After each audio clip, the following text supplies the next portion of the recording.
We're joined by a former clerk to Justice Ginsburg, now a law professor at Fordham University, Aaron Sager. Aaron, I know the country is mourning this loss today, but I know for you it's a bit more personal. So first, I just want to say I'm sorry to you and ask how you're doing. Thanks so much. It is a devastating loss for everyone who knew her, but also for everyone in the country. And so I feel that we're all in this together in an important way. What was it like for you to work so closely with Justice Ginsburg? It was, first of all, a professional dream.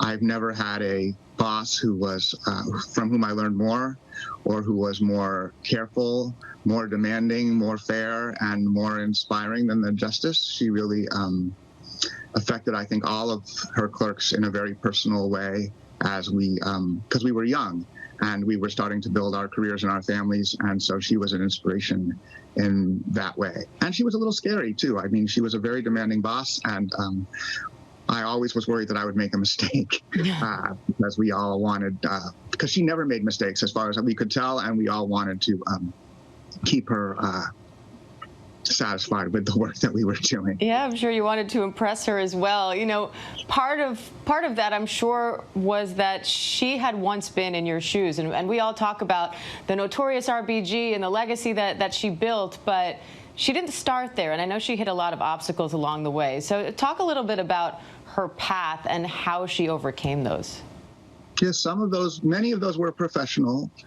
The legal profession, when Justice Ginsburg went to law school, first at Harvard and then at Columbia, you often hear that it discriminated against women, but really it was almost contemptuous of women's efforts to join the profession. There were almost no women, and there's a whole pile of famous stories about the kind of obstacles that the justice faced very early in her career. Notably, she couldn't get the job that she gave to me, despite the very strong efforts of the faculty at Columbia Law School, because none of the justices were willing to take on a woman as a clerk. And then she had trouble finding employment after the district court clerkship that she did do, and had a great deal of difficulty finding her first job in the profession.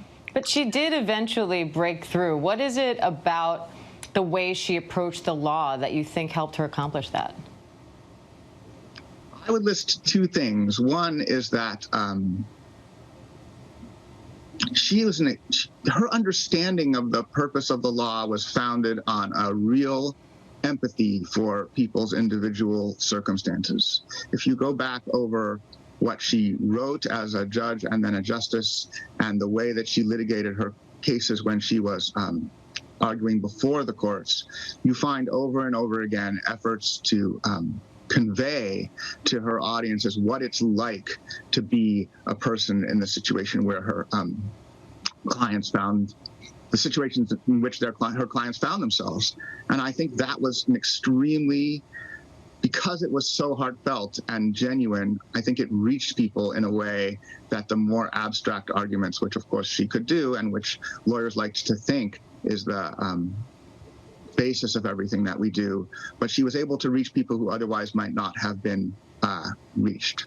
And the second thing is that she was the most tenacious person I ever met. She really was never willing to give up on anything, and she worked like a demon. And so she worked enormously hard, and she had enormous energy, and she did not take no for an answer, and setbacks were always bumps in the road on the way to where she wanted to go. And that was an attitude that characterized her entire career, both before she joined the bench and afterwards. Well, you know, she made it to the highest court in the land, so her legal acumen speaks for itself. But she also, in her later years, became a cultural icon. You know, we were just showing a little while ago the video of Kate McKinnon imitating her on SNL. You know, that's not something you often see with a Supreme Court justice. What do you think it was about her that sent her to this level?